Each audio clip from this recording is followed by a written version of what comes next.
Muito bem, iniciando oficialmente o episódio número 79 do nosso Raio-X da Questão, essa série de aulas e lives que venho fazendo sempre de segunda a quinta-feira, em que eu destaco um determinado tópico, um determinado tema do direito administrativo, trago algumas questões para a gente analisar quais são os temas conceituais, teóricos, legais, jurisprudenciais que são mais exigidos naquele assunto, para em seguida, na segunda parte da nossa aula, fazermos uma revisão e um aprofundamento.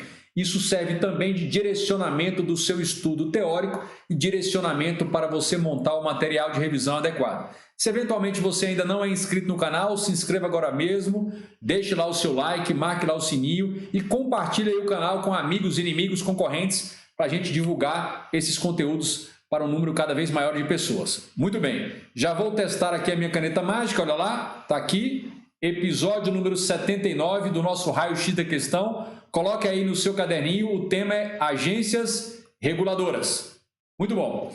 Como de praxe, a gente começa pelas questões, o foco das questões não é o gabarito, o foco sempre é identificar os elementos teóricos, conceituais, legais e jurisprudenciais que são exigidos pelas bancas examinadoras para você ler, compreender, analisar, julgar e gabaritar questões sobre o tema. E o tema de hoje, agências reguladoras. Vamos lá? Tá aí. E aí eu quero um destaque especial aqui, o seguinte. Nós já vamos embutir aqui no nosso estudo algo que é novidade. Não é novidade recente, é novidade do ano passado para cá. Mas ainda não houve tempo de cobrar isso com consistência nos concursos. Mas eu não tenho dúvida nenhuma em afirmar para você, esta lei, este tema vai despencar nos concursos públicos assim que passar essa pandemia e abrir a porteira, abrir o represamento dos vários concursos que estão por vir aí, tanto na área federal como na área dos estados. Muito bem, então o tema central, agências reguladoras, e o nosso embasamento legal é a nova lei, o novo marco civil regulatório, o novo marco legislativo em matéria de agências reguladoras. Essa lei que é chamada a Lei Geral das Agências Reguladoras. Pode colocar o nome aí. Vamos colocar o nome, ela vai aparecer em concurso. Lei Geral das Agências Reguladoras.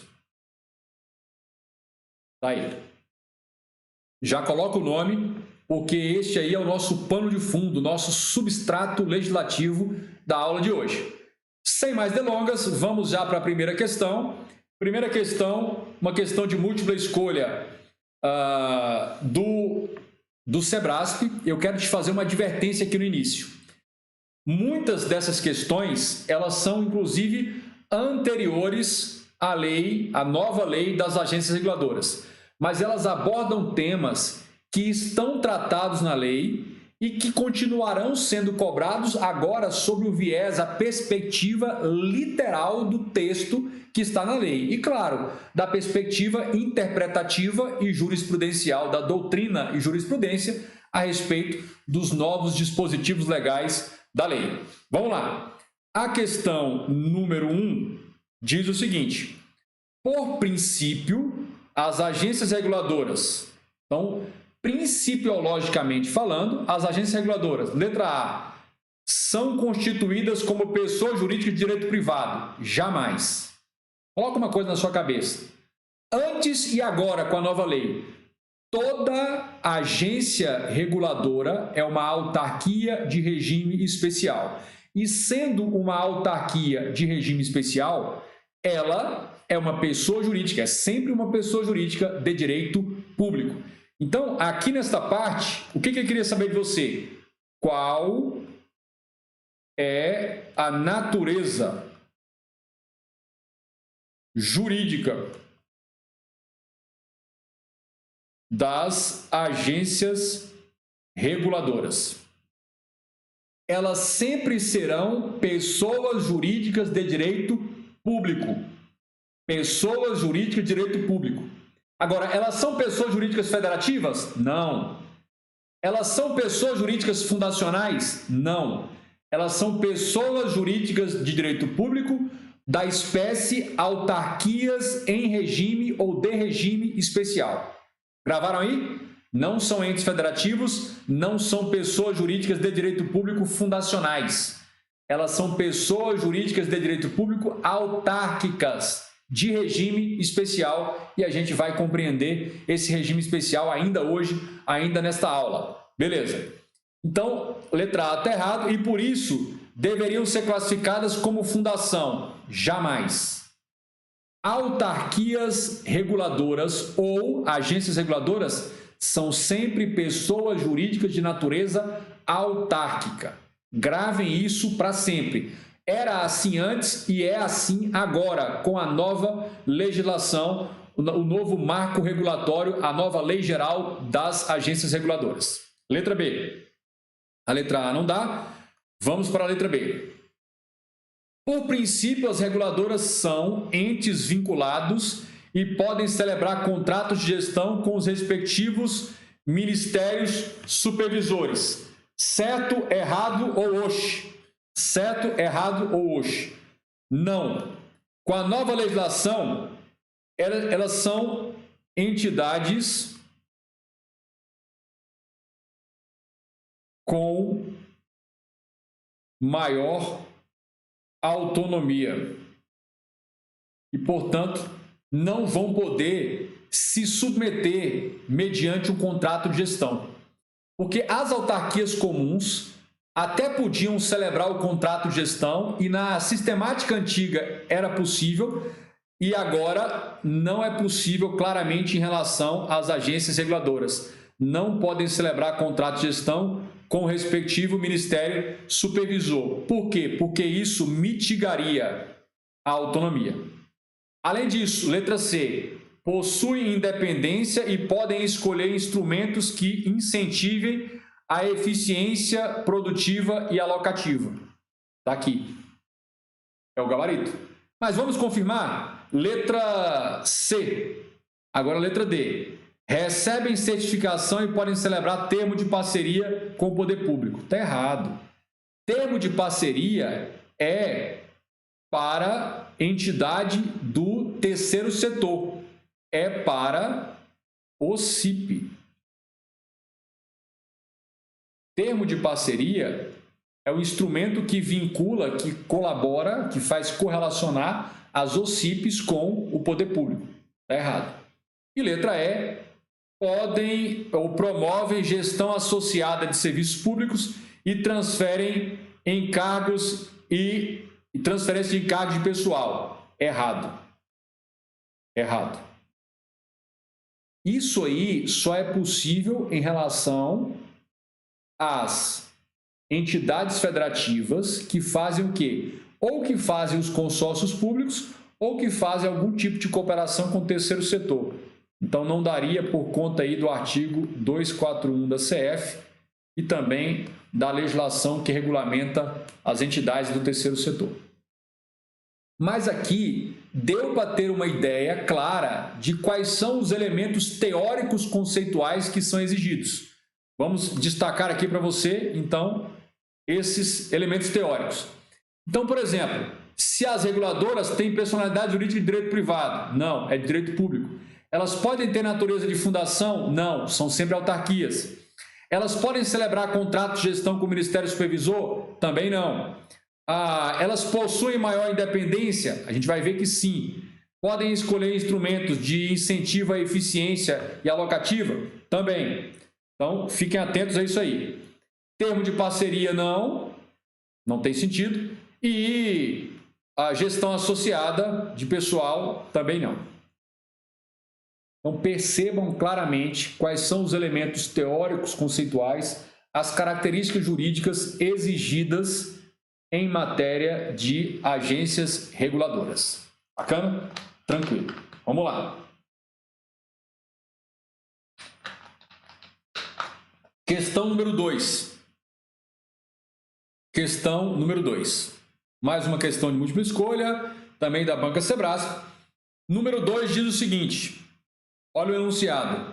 As agências reguladoras, pessoas jurídicas de direito público interno, cuja finalidade é regular e fiscalizar a atividade de determinado setor da economia do país, são criadas a partir do processo de quê? Olha, Pensa comigo. Toda agência reguladora é uma autarquia.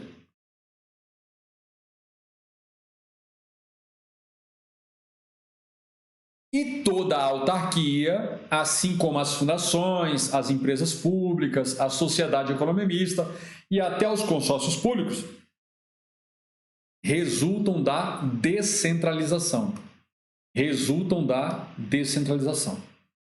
Agora, aqui no enunciado, há algo importante do ponto de vista conceitual teórico para você destacar, compreender melhor e colocar no seu material de revisão. Olha só, elas são pessoas jurídicas de direito público interno? Sim. Todas as pessoas jurídicas da administração indireta são pessoas jurídicas de direito interno. E as que são de direito público são de direito público interno. A finalidade delas é regular e fiscalizar setores da atividade econômica e também serviços? Sim. A gente vai ver tudo isso mais adiante.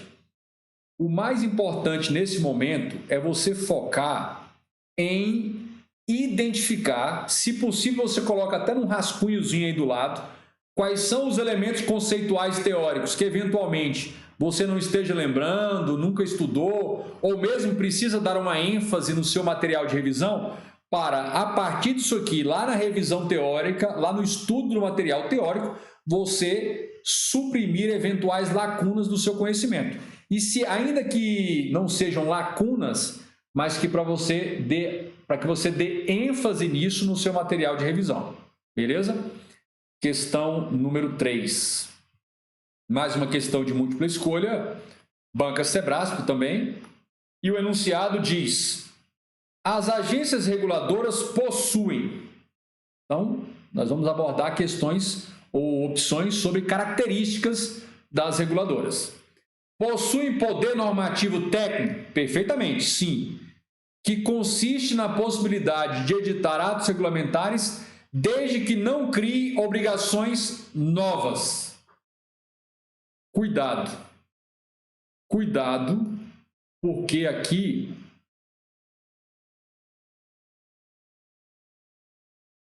você tem o fenômeno da deslegalização, também chamado delegificação.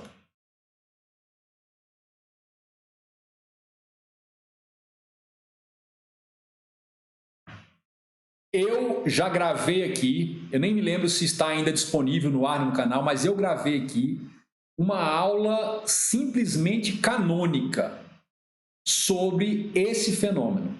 Eu deixei uma aula inteira aqui de 1 hora e pouquinho, só para tratar e tratei deste tema, o fenômeno da deslegalização e também chamado delegificação, que é algo que está diretamente correlacionado com o poder normativo administrativo. Bacana? Beleza. E este fenômeno, ele é intimamente ligado, ele é imanente ao tema agências reguladoras. Inclusive, lá nessa aula, eu deixei claro que um pouco mais sobre isso nós abordaríamos aqui na aula futura, que é agora, né, sobre agências reguladoras. Então, prestem bem atenção. A rigor, do ponto de vista teórico predominante na doutrina e na jurisprudência, este fenômeno não cria obrigações novas. A rigor, não. Há uma divergência? Muitos dizem, olha, a deslegalização está criando novas obrigações. Outros dizem, não, na verdade não é criar novas obrigações, é detalhar, especificar, exemplificar, enumerar a cláusula geral de obrigação criada na lei. E aí vem as resoluções das agências reguladoras, por exemplo, especificando, detalhando. Essa especificação, dizem alguns doutrinadores, isso não é em si criar a obrigação. A cláusula geral obrigacional, a cláusula geral que obriga está na lei. E a lei, o legislador, permitiu transferir aos entes regulatórios o poder regulamentar, deslegificando para criar a especificação dessas obrigações. Mas eu preciso registrar para você que dentro de uma questão de múltipla escolha, 3 coisas acontecem. E uma delas é a criação de um microsistema de verdades. E aí, quando você cria a múltipla escolha, esse sistema do microsistema de verdades quer de você aquilo que é mais correto. Ele quer que você marque a opção que seja mais correta. Então, eu ainda me comprometo a ir lá naquelas aulas de sábado, fazer uma aula só para te mostrar essa perspectiva da múltipla escolha. Muitos que são craques em questões de certo e errado, quando vão para a múltipla escolha, tomam canelada a rodo, por conta de não compreender essa lógica que tem 3 fundamentos e um deles é esse microsistema. Então, vamos lá. A letra A não é o gabarito, vamos para a letra B. Aí a letra B diz o seguinte, as agências reguladoras possuem autonomia decisória com a possibilidade de recurso hierárquico próprio e impróprio. Olha, o que acontece? Preferencialmente, a lei deve evitar o recurso hierárquico impróprio das decisões proferidas em uma agência reguladora, recurso esse que seria analisado pelo respectivo Ministério Supervisor. Isso preferencialmente não deve acontecer. Não é uma proibição absoluta, mas deve quase que evitar isso. Então, tá fora. Vai analisar isso com calma também. Agora, as agências reguladoras têm independência administrativa. Eu quero que vocês tenham máxima atenção e extremo cuidado a essa expressão independência, que é, na verdade, independência administrativa, quando ela está associada às agências reguladoras. Essa independência aqui, mas não é parente nem distante do que seja a independência entre os poderes. Essa independência aqui, ela significa, em uma frase, não ingerência, calma aí, mais credo, analfabeto, ingerência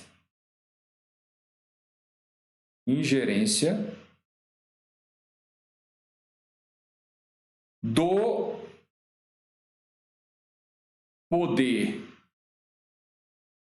executivo, mas hoje está com a macaca mesmo, do poder executivo, eita que hoje não está bacana, do poder executivo,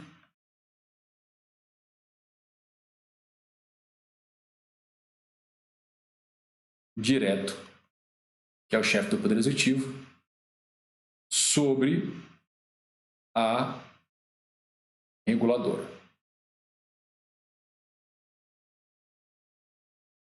O que nós estamos falando aqui?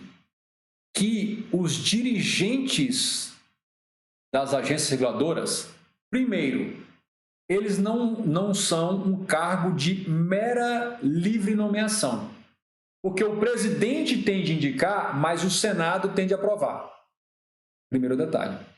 E mais, o presidente não pode exonerar um dirigente de agência reguladora tal qual ele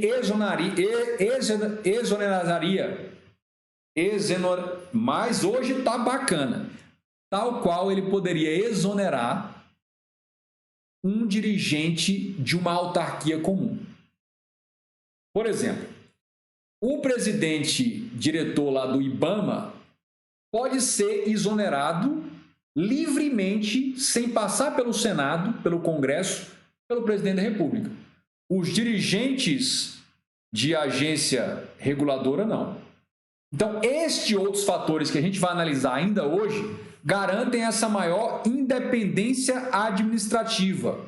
Significa que elas não sofrem tanta ingerência política discricionária do chefe do Poder Executivo. E este aqui é o gabarito correto. inclusive do Ministério da Supervisão Ministerial. Prosseguindo, as agências reguladoras possuem responsabilidade civil subjetiva com culpa presumida? Não, ela é objetiva. Está errado. Está errado. Não tem nada a ver. E letra E, regime especial de autarquias, mas também podem constituir-se como fundações. Perceberam que já é a segunda questão em 3 que tenta atribuir a uma agência reguladora a natureza jurídica de fundação? Então, isso aqui entra no seu radar. Não é aleatório, não é acaso o examinador tentar fazer essa confusão. É uma tendência. É uma tendência. E a análise das questões, como eu sempre proponho aqui no raio-x da questão, tem como um dos fundamentos principais, um dos propósitos principais, você identificar essas tendências. Essas tendências podem ser por bancas ou em todas as bancas. Esta aqui, por exemplo, é uma tendência que varia de banca para banca, mas sempre você tem essa tendência de tentar colocar a natureza de fundação numa agência reguladora. Fiquem atentos a isso. Então, o que eu falava do microsistema? Esta letra C é a mais correta, é a perfeita. Essa letra A tem alguns problemas? Tem, mas se comparado com a C está ok e a A passa. Entende? Quem não está acostumado com essa lógica sistemática das questões de múltipla escolha sofrem, sempre ficam querendo anular questões na múltipla escolha e não vão conseguir, porque tem essa lógica diferente, ou seja, entre as opções, entre o micro-universo criado, com um enunciado e 4 ou 5 opções, você vai ter que encontrar ali a assertiva mais adequada. E as outras podem ter até um probleminha ou podem estar mais ou menos corretas, mas não é a perfeita dentro do microsistema. Então, se você eventualmente vai enfrentar questões de múltipla escolha, de boas bancas como o Sebrasp, quando faz múltipla escolha, é para matar. VUNESP, FCC, FGV, são questões que são verdadeiros snipers em matéria de construir questões de múltipla escolha. São questões realmente matadoras que quem não estiver adaptado à lógica da sistemática da múltipla escolha vai sofrer. São questões que eu chamo de nosebleed, ou seja, questões de fazerem o nariz sangrar, os narizes sangrarem. Beleza. Questão número 4, Sebrasp também, múltipla escolha. Vamos lá, tomar mais uma água aqui.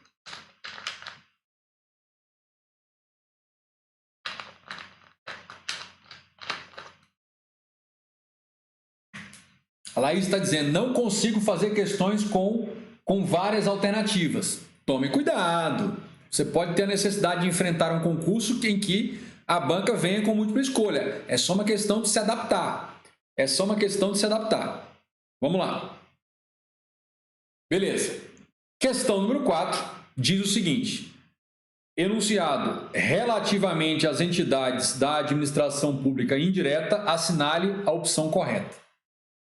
Nessa letra A, nessa questão 4, eu queria focar na letra B. Ele diz assim, olha, são traços distintivos do regime jurídico especial das agências reguladoras.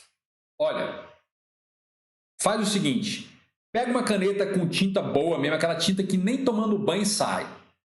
Pega o braço e anota no braço o seguinte, regime jurídico especial das reguladoras. Se você está indo para um concurso público em que se cobra agências reguladoras, o mínimo, o básico, aquilo com o qual, se você não for para a prova, merece apanhar em praça pública, é o regime especial. E a gente vai dar uma ênfase aqui no regime especial. Então, essa questão 4 toda, ela pode ser resumida em uma pérola. Qual é a pérola? Os examinadores, frequentemente, com altíssima recorrência, vai exigir de você características do regime especial, que são aquelas características jurídicas que diferenciam as reguladoras das próprias autarquias convencionais. em que pese as reguladoras sejam autarquias, mas o regime especial confere a elas peculiaridades. Então, vejam lá o que ele traz. Investidura especial de seus dirigentes. Perfeito. Mandato por prazo determinado, o que gera uma coisa que parte da doutrina chama de estabilidade temporária. Se liga na nomenclatura. Estabilidade temporária, a gente vai falar. E período de quarentena após o término do mandato diretivo. Ou seja, quando a pessoa sai da direção, da função de dirigente de agência reguladora, ela tem de ficar um tempo, isso varia, tem prazo de 4 meses, tem prazo de 12 meses, tem de ficar um tempo proibida de atuar no setor econômico ou de serviços antes regulado por ele na direção dessa agência reguladora. Então, gente, olha só, investidura especial dos dirigentes, isso tem que estar na ponta da língua. O mandato, a investidura, a perda do mandato, a possibilidade de recondução, ponta da língua. O período de quarentena após o término do mandato diretivo. São 4 temas. O gênero, regime jurídico especial, anota aí. Você tem de estudar, tem de revisar, tem de colocar na sua memória mais profunda e mais pronta para o ataque. Investidura especial dos dirigentes, outro tema fundamental, ponta da língua, memória profunda, no automático do seu conhecimento. E os outros, o mandato e o período de quarentena, além de algumas outras características. Beleza? Tranquilo.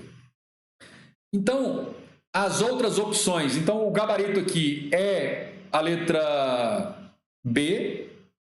Este é o gabarito. Eu nem vou analisar as outras opções, porque diz respeito a temas de outras entidades, né, autarquias, fundações, que nós já abordamos aqui em outras aulas. Na verdade, o objetivo aqui não é nem analisar alternativo por alternativa, é focar nas alternativas que trazem os elementos teóricos, conceituais, as características jurídicas e teóricas sobre o tema da aula, que são as agências reguladoras. Beleza. Questão número 5. Agora já é uma de certo ou errado. A Laís vai gostar. Vamos lá. Julgue o seguinte item relativo à organização administrativa da União. Diz o seguinte: as agências reguladoras são autarquias de regime especial, o que lhes confere maior autonomia administrativa e financeira. Contudo, não possui independência em relação aos poderes executivo, legislativo e judiciário. Aqui o item está correto e ele tacou o dedo na ferida. Vamos colocar lá? Agências reguladoras é o tema macro. O regime especial de autarquia é uma das características. A maior autonomia administrativa e financeira, mais uma característica também. E aí agora vem a questão da independência. Olha, independência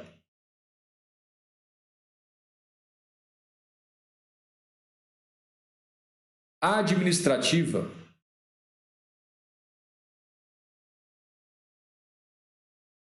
é diferente de independência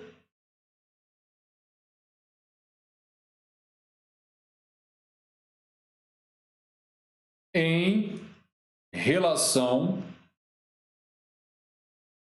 aos poderes.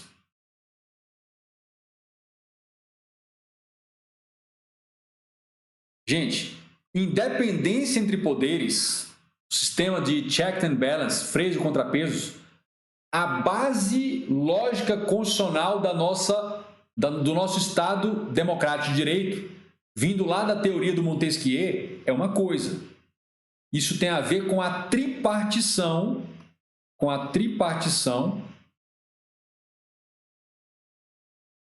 dos poderes. Na verdade, tripartição das funções estatais. A independência administrativa é o quê? A mitigação da influência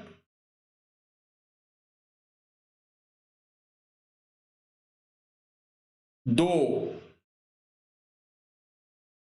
Poder Executivo Supervisor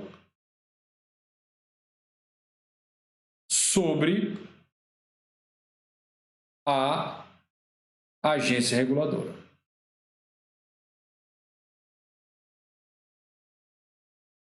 E eu uso a expressão mitigação por quê? Porque essa independência não é absoluta independência da autarquia reguladora em relação ao chefe do executivo e ao respectivo ministério supervisor. Você tem que pensar, no mínimo, que quem escolhe a pessoa que vai ser sabatinada e aprovada ou não pelo Senado é o chefe do Poder Executivo. Ele vai articular com a sua base no Senado para aprovar o seu indicado.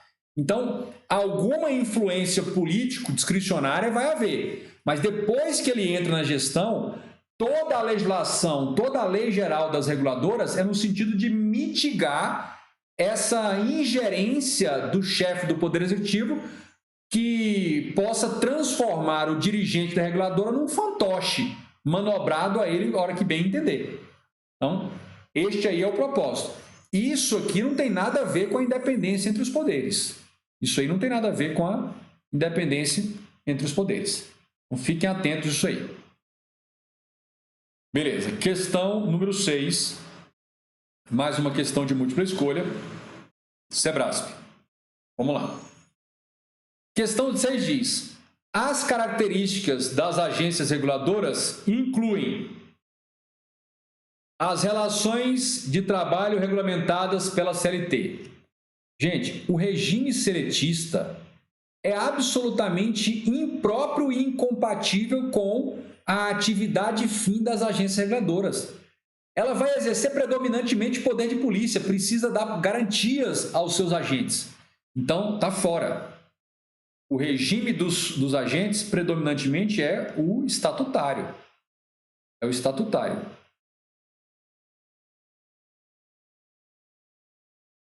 As características das agências reguladoras incluem personalidade jurídica e direito privado, jamais. Como elas sempre serão autarquias, sempre terão personalidade jurídica de direito público, interno, pronto. Características: discricionariedade técnica no exercício do poder administrativo. Isso aqui está correto. Ou seja, cada uma das agências reguladoras, que nós veremos quais são atualmente, que do ponto de vista técnico tem a discricionariedade de normatizar cada um dos respectivos setores. Então, é a Agência Nacional de Telecomunicações, a Anatel, que vai fazer a avaliação discricionária do ponto de vista técnico para regulamentar telefonia, provedores de internet, telecomunicações e por aí vai. É a Agência Nacional de Saúde Suplementar, a ANS, que vai, do ponto de vista técnico, regulamentar e equilibrar a proteção dos agentes econômicos e dos consumidores lá na parte da saúde suplementar no país. E por aí vai. E por último, livre exoneração de seus dirigentes. Não. A exoneração pressupõe a aprovação pelo Senado. Claro que eles podem perder o cargo por renúncia, por improbidade administrativa, por sentença penal condenatória transitada em julgado. Agora, por processo administrativo disciplinar com ampla defesa e contraditório. Mas a exoneração ex officio livremente não existe. O presidente tem que solicitar ao Senado que aprove, por maioria, a exoneração que ele quer fazer do dirigente da respectiva agência reguladora. Então, fiquem atentos a esse detalhe aqui. A questão número 6, a opção aí, letra C. E por último, nossa última questão de hoje, questão número 7, mais uma questão de múltipla escolha, diz o seguinte: acerca das agências reguladoras e da construção de agendas de políticas públicas, julgue o item a seguir. O item diz: para que as agências reguladoras atuem de maneira eficiente e efetiva, de modo a atender interesses e direitos dos usuários, é fundamental a sua independência. Perfeito. Essa independência, nós já sabemos, é a independência administrativa.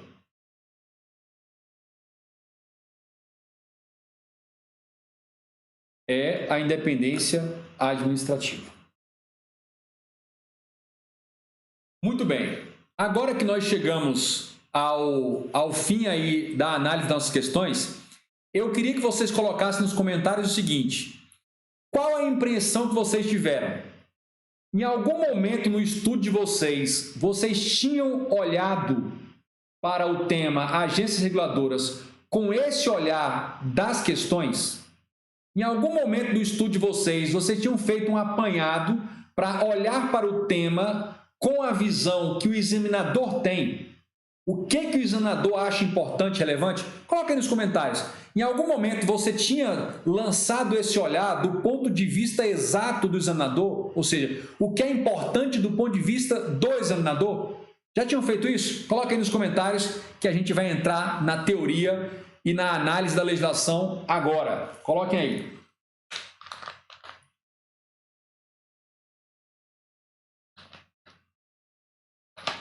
Lá vamos nós.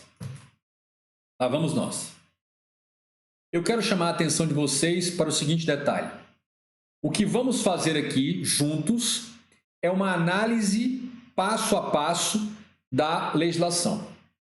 Então, o que a gente vai fazer aqui é uma análise, vamos fazer uma análise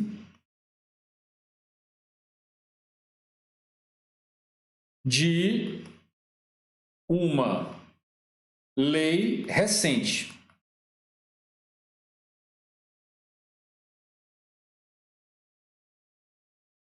Análise de uma lei recente.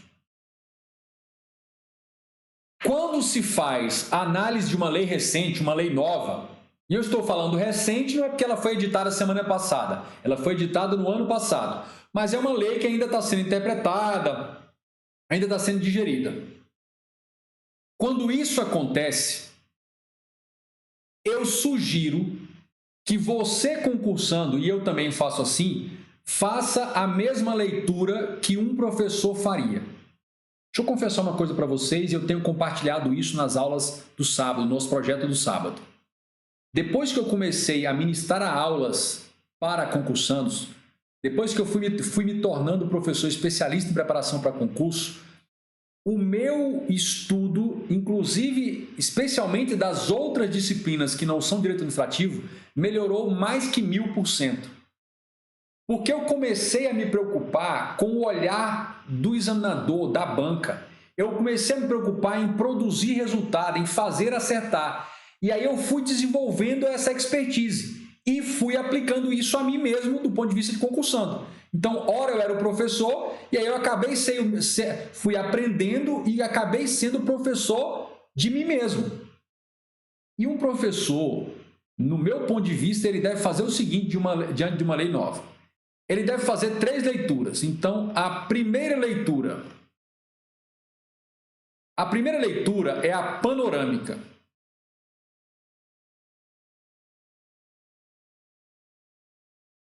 O que essa leitura faz? É uma leitura rápida, sem anotar nada. É para você ter uma visão ampla. É como se você pegasse uma foto, colocasse lá num quadro e desse uma olhada geral. E falasse assim, essa foto trata de quê? De um parque, de uma montanha nevada, de um esquiador, de um veleiro. Ou seja, tem um tema central. Então, você faz essa leitura panorâmica, primeiro. Segunda leitura. A segunda leitura eu chamo de leitura de esquematização.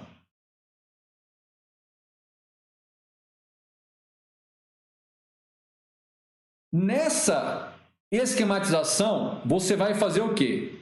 Você vai identificar os temas centrais, as partes da lei, normalmente estão ligadas aos capítulos, e vai identificar as diretrizes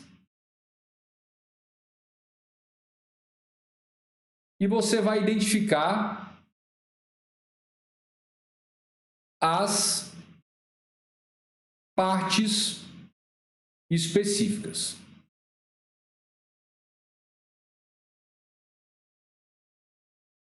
Olha, deixa eu explicar essa sequência em relação a uma lei que provavelmente você já deve conhecer um pouco melhor. Vamos pensar na Lei 8.112/90. A segunda leitura que você fizesse assim que saiu a Lei 8.112, ou assim que ela chegasse para você, ou seja, pode ser uma lei bem antiga, mas para você ela é nova, porque você está lendo pela primeira vez. Então, a primeira leitura, a leitura panorâmica, aí a segunda leitura que você faria da Lei 8.112. Quais são os temas? A gente poderia colocar concurso e investidura. Bacana? Aí entraria os requisitos para investidura, as formas de investidura, estágio probatório, até estabilidade. Primeiro tema. Segundo tema, direitos remuneratórios. Vencimento básico, indenizações, gratificações, ajuste de custo. Terceiro, direitos e vantagens não indenizatórios. Licenças, afastamentos. Quarto, outro tema. Você entraria direito de petição, prescrições, tá ali. Bom, um outro tema, regime disciplinar. Mais um, seguridade social, seriam os temas. As diretrizes. As diretrizes são regularidade na investidura e no exercício do cargo ou função. A diretrizes de garantir estabilidade e vantagem para bem exercer o cargo. As diretrizes de punir e reprimir desvios de condutas funcionais, por aí vai. Vamos pegar, por exemplo, o regime disciplinar, que é um tema. Quais são as partes específicas? Você tem os deveres funcionais, você tem as infrações disciplinares, você tem o PAD, você tem a sindicância e você tem o PAD sumário, seriam as partes específicas. Entende? Feito isso, você vai para uma terceira leitura. Essa terceira leitura é o raio-x dos artigos. E no raio-x do artigo, você vai encontrar regras e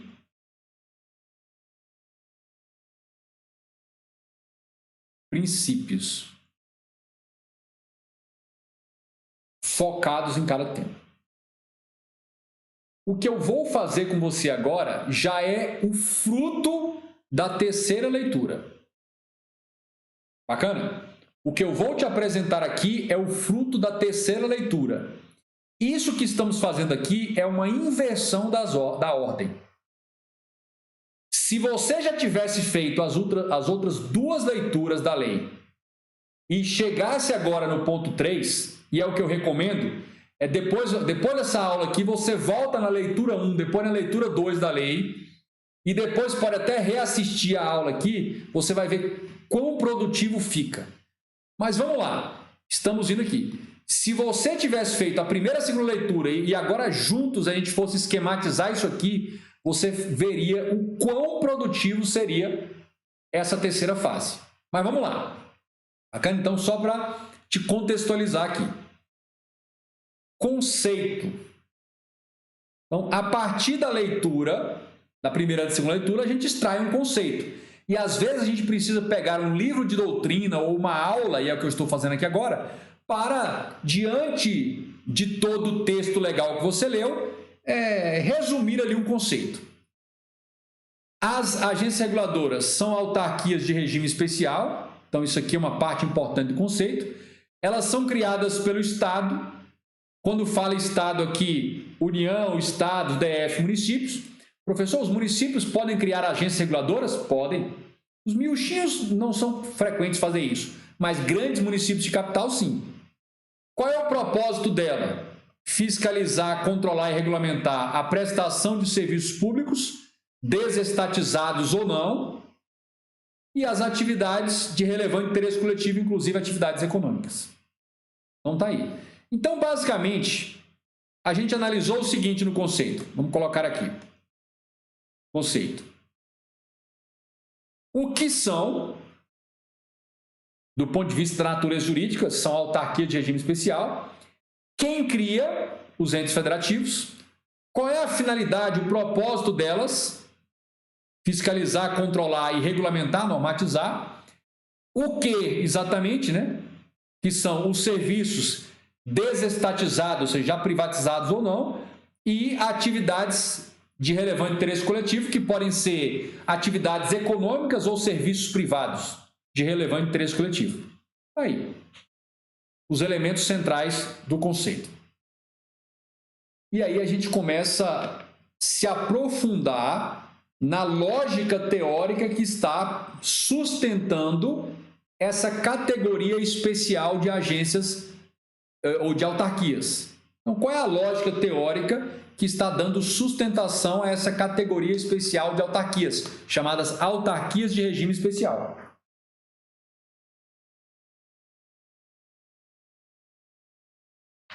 Beleza.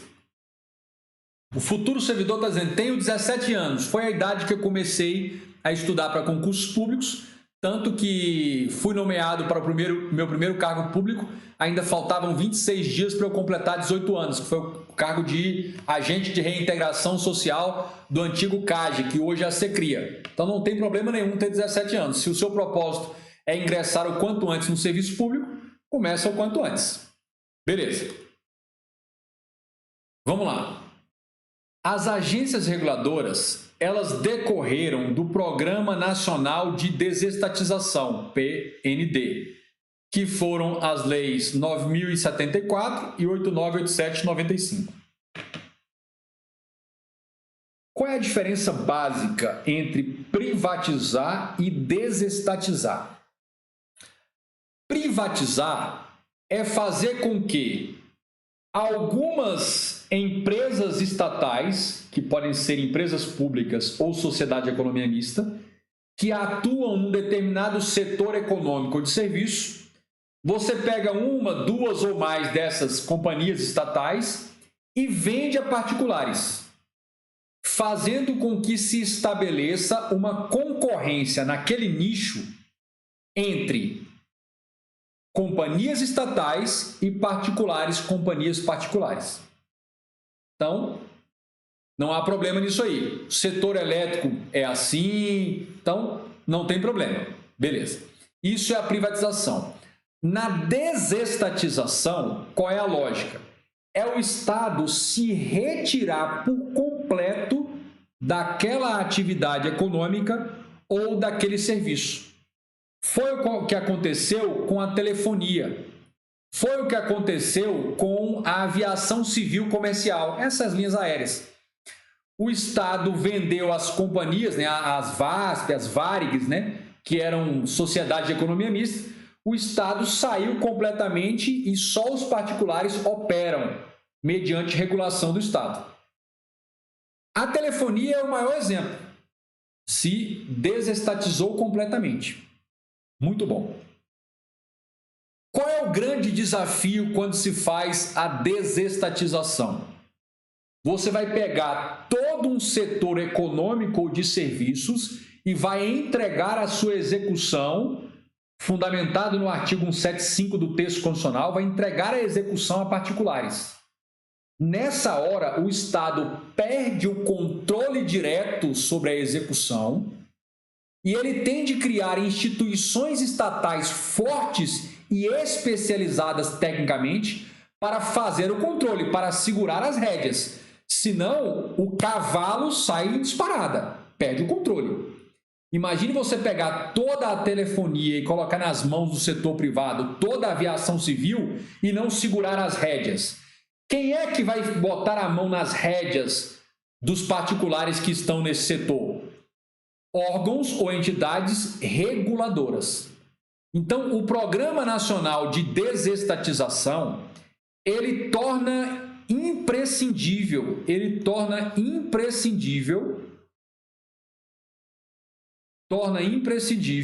a atividade regulatória.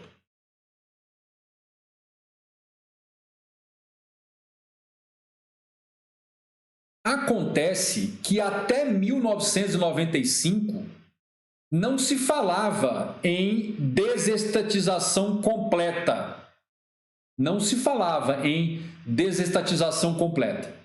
E ao começar a falar isso, era inevitável começar a idealizar, projetar e implementar um sistema regulatório. E no Brasil, como é hábito, a carroça passou na frente dos cavalos. Desestatizaram em 95 e só em 1997 criou-se a primeira agência reguladora, quando já estava em curso o primeiro apagão, que foi o apagão das telecomunicações. Aí nasceu a Anatel, foi a primeira agência reguladora, a 01, dessa nova leva. Então, conectaram na ideia de vocês o Programa Nacional de Desestatização e o nascimento e o desenvolvimento técnico especializado das agências reguladoras? Porque se não acontecesse o desenvolvimento técnico das agências reguladoras, nós, os usuários do serviço, ficaríamos jogados para as traças, para o canibalismo das grandes corporações prestadoras de serviço. E vejam que só agora em 2019, olha, de 95, só agora nasce uma lei geral, um estatuto, um marco regulatório das agências reguladoras. Elas nasceram meio no improviso. Lembra que eu falei? A gente tem um hábito no Brasil de colocar a carroça na frente dos cavalos. E cavalo foi feito para puxar a carroça, não para empurrar a carroça. Vai dar problema? Vai. Beleza. Outra coisa, as agências reguladoras são entidades administrativas com alto grau de especialização técnica. Gente, basta vocês pensarem o seguinte: qual é a graduação de nível superior que deve ter um analista de regulação da ANAC? Qual é o curso de nível superior? Ele deve ser piloto formado? A gestão, a segurança da aviação, ele é formado em engenharia aeronáutica? Vejam que lá a gente sequer tinha um curso no Brasil que congregava num programa de graduação, nível superior, o conjunto das disciplinas teórico-práticas necessárias para ser o fiscal, o regulador, o controlador da aviação civil. Esse profissional tinha que entender de navegação aérea, de segurança de voo, de tecnologia de aeronaves, de sistemas de radares. O que esse profissional precisava saber? Então vejam o alto grau de especialização necessário. É natural delas. A ideia básica é que quem vai controlar tem de ter mais conhecimento técnico prático do que quem é controlado. Isso é o mínimo. Bacana? O seu instrutor de autoescola é alguém que tem mais experiência de prática de direção e mais conhecimento do código de trânsito que você, que é o aluno, o aprendiz. Para pensar isso aí? O instrutor de voo, naturalmente, é alguém que conhece mais de equipamentos, de navegação, de radares, de segurança de voo, de situações de emergência do que o piloto que está em formação. E quem está a cargo de cumprir as funções da agência reguladora? Que tipo de conhecimento? Altíssimo conhecimento e altíssima especialização. Vamos lá. Uma outra característica que está na base teórica de compreensão conceitual do que é uma agência reguladora.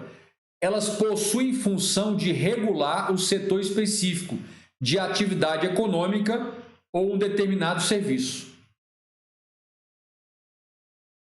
Este terceiro item está muito ligado com a ideia da deslegificação ou deslegalização. O próprio legislador, o Congresso Nacional, percebe que essa alta especialização técnica que deve ter a agência reguladora confere a ela o status de poder normatizar as regras gerais. O legislador não tem essa expertise. Os assessores e consultores legislativos não vão ter, não o suficiente. E aí os próprios técnicos das agências reguladoras é que poderão elaborar as resoluções. O que é preciso normatizar e regulamentar no transporte aquaviário para não expor a risco a vida das pessoas? O que é preciso regulamentar no transporte aéreo, na saúde suplementar, nos transportes terrestres? O que é preciso regulamentar em matéria de petróleo e gás? Então, essa função regulatória. Além disso, as agências reguladoras têm a função de intervir em certas relações jurídicas decorrentes dessas atividades, que é a atividade econômica e serviços públicos. Vamos pensar o seguinte. Vocês estão vendo aí a Anvisa.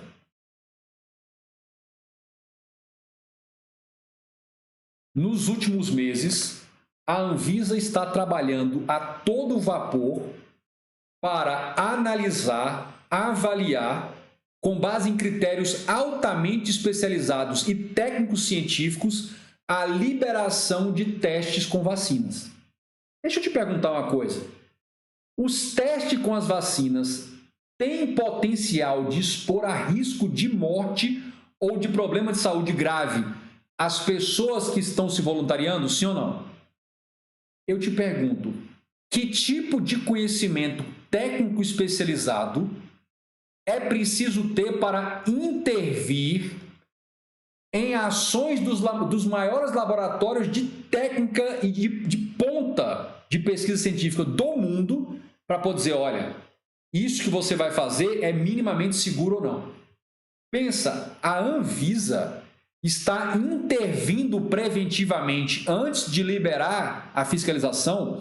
E eu te pergunto, que tipo de base de conhecimento científico os técnicos da Anvisa precisam ter para dizer para os maiores laboratórios de pesquisa avançada de medicamentos do mundo que o que eles vão fazer são práticas minimamente seguras de testes em humanos. Em humanos, eu estou falando. Então, elas é que têm esse poder de intervir. Se a gente fosse parar para pensar com calma, Banco Central, Polícia Federal e agências reguladoras eram para ter o mesmo grau de importância. E algumas agências reguladoras são de crucial importância para a condição humana das pessoas. Estão pensando isso aí? Nós estamos falando de segurança de voos, estamos falando de segurança de medicamentos, segurança alimentar, segurança de transportes aquaviários, ou seja, é a vida humana no fio da navalha. Então, elas têm essa função de intervir. Eu acho que agora você já tem uma noção do que aquilo que falam na imprensa sobre a agência reguladora é muito superficial. A gente não para pensar quem é a nossa última trincheira. A última trincheira de proteção entre os voluntários das vacinas e as grandes corporações que estão querendo desenvolver o quanto antes a vacina, a última trincheira, aquela que vai bater o martelo e dizer há uma mínima segurança na sua condição de vida e de saúde, é a Anvisa, por exemplo. Já pararam para pensar nisso aí? Beleza. Pararam para pensar o quão era importante esse marco regulatório que saiu em 2019, já existir desde a década de 90? Já pararam para pensar nisso aí?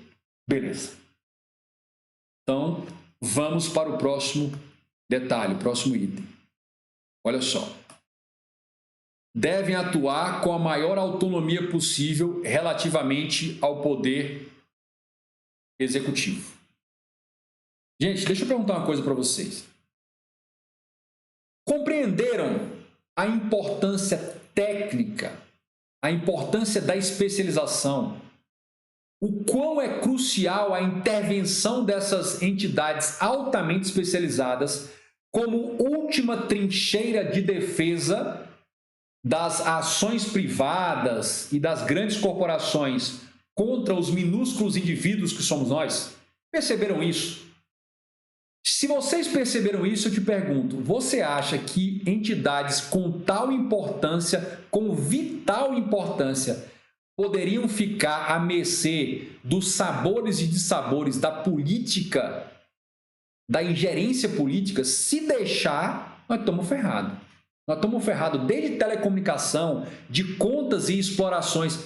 Gente, é um absurdo essa importunação que operadoras de provedor de internet, de celulares, de N coisas, que ficam ligando para a gente sem perguntar se o consumidor quer esse contato, quer essa tentativa de venda de forma.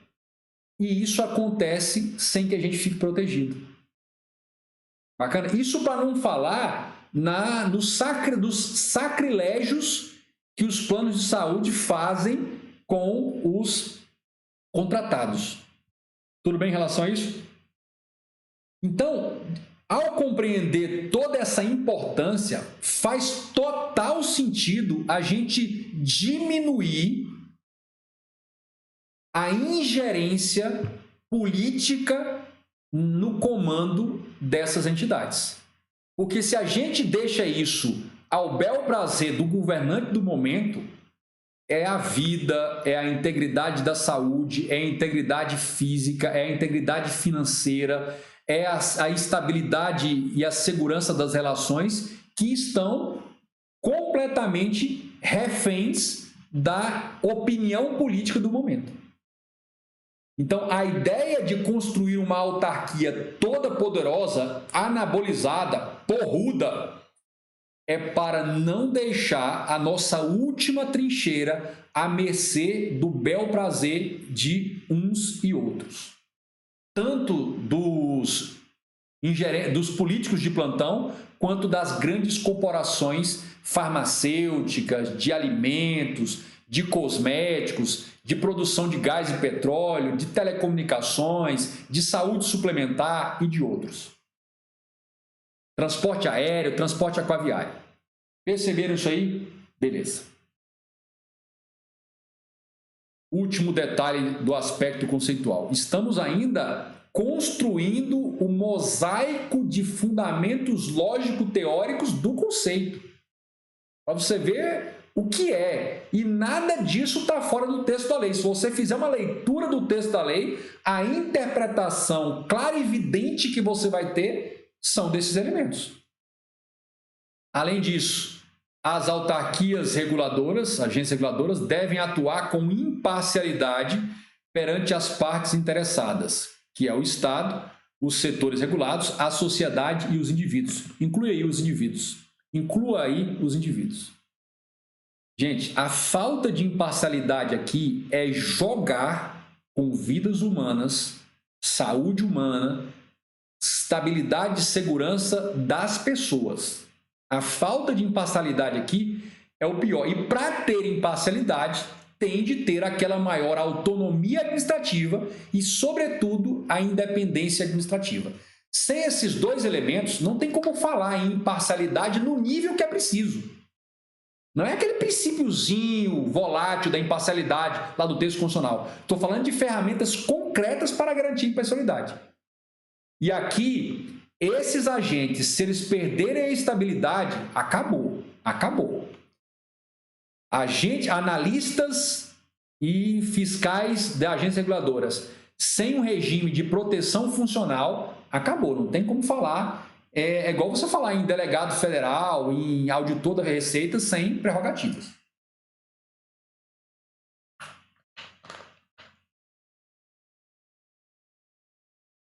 Muito bom. Prosseguindo. Coloquem aí nos comentários, vocês estão muito caladinhos. Não estão gostando, estão odiando, para agora, chega, o senhor está viajando, estou chocado, hashtag canônico. Coloquem algum comentário, manifestem aí no chat que eu quero saber como é que está indo. Senão eu paro aqui. Às vezes eu estou achando que estou abafando e estou... Tá uma merda, não sei como tá.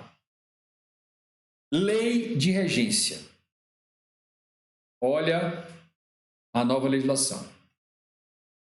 Quantas leituras você vai fazer da lei? A leitura 1, a panorâmica, a leitura 2, a esquematização, e a 3, que é o raio-x.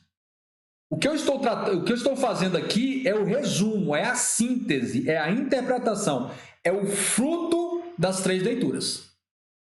Isso que estamos fazendo aqui é o fruto das 3 leituras. Bacana? Beleza. Ainda que você não conseguisse chegar nesse nível e precisasse aqui da ajuda de um professor, leitura 1 e leitura 2 para você, a leitura panorâmica e a leitura de esquematização são imprescindíveis para você. Não fazê-las é negligência de sua parte. Vamos lá. Só lembrando o que diz o próprio título da lei, essa lei dispõe sobre a gestão, a organização, o processo decisório e o controle social das agências reguladoras. Essa lei, podem colocar aí, é a Lei Geral das Agências Reguladoras.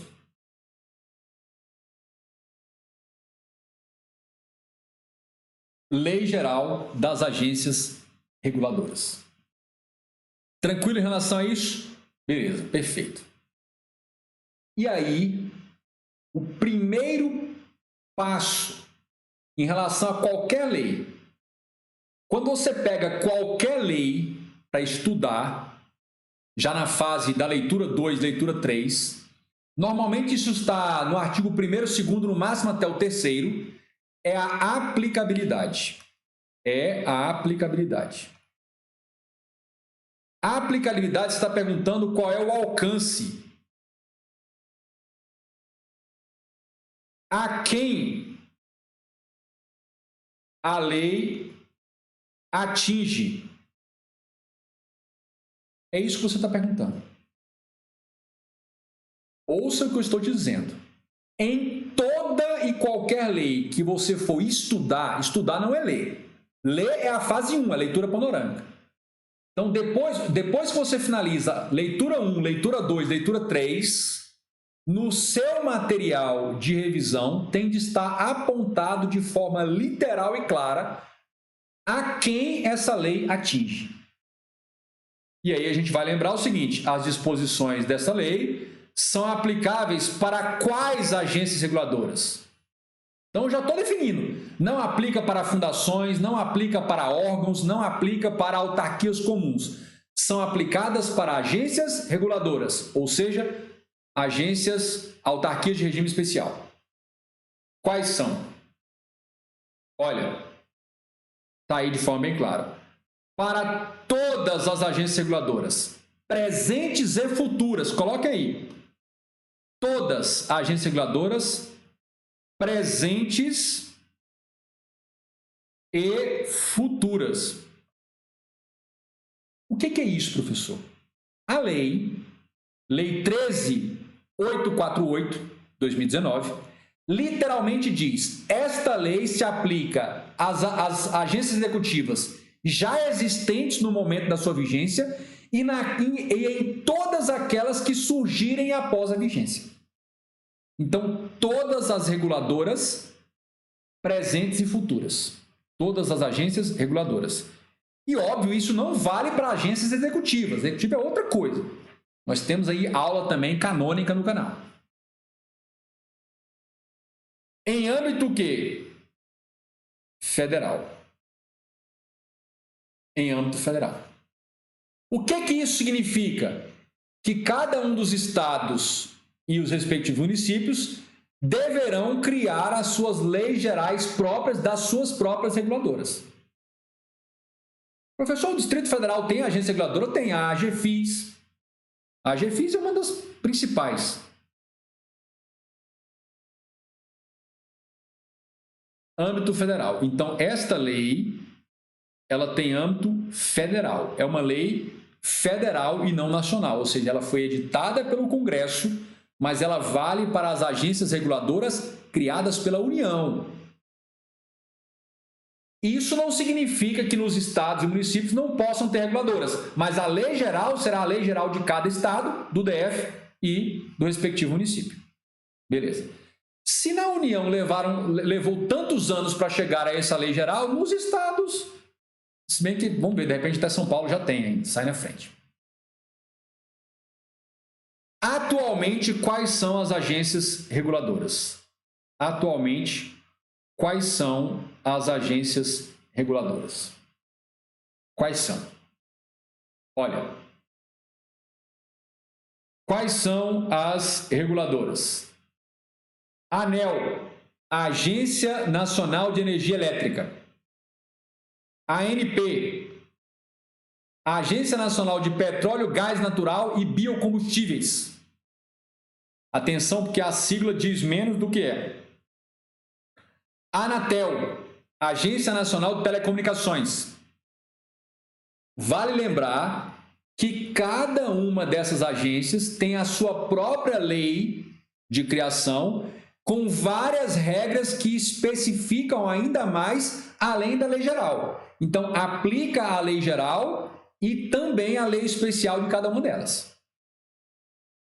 A Anvisa, a Agência Nacional de Vigilância Sanitária, uma que está super na moda, está na crista da onda agora, por conta da pandemia. A ANS é outra, porque os planos de saúde vão querer promover um reajuste no ano que vem para esfolar qualquer um dos seus segurados. Bacana. Agência Nacional de Saúde Suplementar. E vamos ver se a agência vai ter pulso firme para segurar as rédeas dos planos de saúde, planos e seguros de saúde. A ANA, a Agência Nacional de Águas, é outra fundamental aí. A ANTAC, a Agência Nacional de Transportes Aquaviários. A ANCINE, que é a Agência Nacional de Cinema. E aqui, cuidado, porque a ANCINE ela tem mais caráter de fomento do que de regulação. Mas fiquem atentos a isso. A ANAC, Agência Nacional de Aviação Civil. A ANAC, lá no passado, teve um histórico de deixar ter apagão aéreo. A ANAC, no presente, mesmo aí antes da pandemia, teve um mau histórico de deixar as companhias esfolar a gente cobrando por bagagens, dizendo que as passagens iam reduzir, não reduziram. Posso falar isso porque viajava quase que semanalmente e percebi um aumento no valor das passagens aéreas, dos bilhetes aéreos, e ainda a cobrança exorbitante por bagagens. Então, a ANAC está deixando a desejar? Está deixando a desejar. Está abrindo as pernas, com perdão da expressão, para as corporações de aviação civil. E a ANM, essa é a caçula, Agência Nacional de Mineração. Essa é a mais nova, a caçulinha. Só são essas? Não, essas são as do presente. E quaisquer outras que vierem a ser criadas da vigência da lei em diante vão ter de respeitar a lei geral das agências reguladoras. Tá aí. Muito bom. Este tema é um tema para um curso inteiro. É um curso inteiro. Para a gente não se alongar demais, não ficar cansativo, muitos aí até estão reclamando que minhas aulas estão durando 4, 5 horas de noite adentro, vai até 3 da manhã. A gente vai fazer uma pausa aqui por hoje e na segunda-feira vocês não podem perder. Avisem a quem não assistiu essa aula aqui. Eu modéstia Fábio, esta aula foi canônica. Essa, se tiver um nome melhor que canônico, acima de canônico, coloca aí, hashtag, inventa um nome. Porque o nome é tópico, top, né? Hashtag top, épica, medalha de ouro é canônica. Essa está mais que canônica. Para quem não assistiu, você avisa aí que na segunda-feira a gente vai continuar deste ponto. Vai ter que rever a aula anterior, essa aula de hoje, né? Vai ter que rever essa de hoje. E a gente vai para o episódio 80 continuar com isso aqui. Bacana? Porque aqui é sem pressa, é com aprofundamento, é sem mimimi, não é conversa fora, não é falar que vai dar aula, não. Nenhuma das minhas aulas eu vim aqui dizer para você que vim falar que me dá aula. Eu entro solando e nessa aqui eu vim para quebrar o barraco. Vamos parar aqui, já estamos com mais de 1 hora de aula aí e na segunda-feira eu volto exatamente daqui. E eu espero, sinceramente, que na segunda-feira vocês tenham feito pelo menos a primeira leitura da lei, da nossa lei. Podemos combinar assim? Coloque aí nos comentários. Muito obrigado pela participação de vocês. Se não é inscrito no canal, se inscreva. Se estão gostando dos conteúdos, compartilhem com o máximo de pessoas e comentem positivamente as minhas aulas aí. Entre lá nos vídeos, comentem, dê um feedback, faça críticas. A gente está aqui para sempre evoluir, beleza? Mas eu quero o seu compromisso de ler essa lei e na segunda-feira a gente vai entrar, porque este ponto aqui é o ponto mais importante ainda. O que eu fiz até agora foi propedêutico, foi a base. O que vai arregaçar em prova mesmo é a partir do ponto 3, e aí eu te aguardo na próxima segunda-feira, que é o episódio número 80 do nosso Raio-X da Questão. Muito obrigado pela participação, muito obrigado por estarem sempre comigo aqui, eu sempre agradeço. É uma homenagem, você está aí assistindo a minha aula, é uma homenagem a esse esforço que eu tenho de ver você altamente preparado em matéria de direito administrativo. Bacana? Hoje me diverti, não sei se vocês se divertiram, mas hoje eu me diverti, apesar da densidade do tema, da seriedade com que a gente precisa, mas foi uma diversão, é sempre um prazer. Muito obrigado. Todo mundo está combinado para segunda-feira. Essa foi de tirar o fôlego, diz lá a Aline, né? Beleza.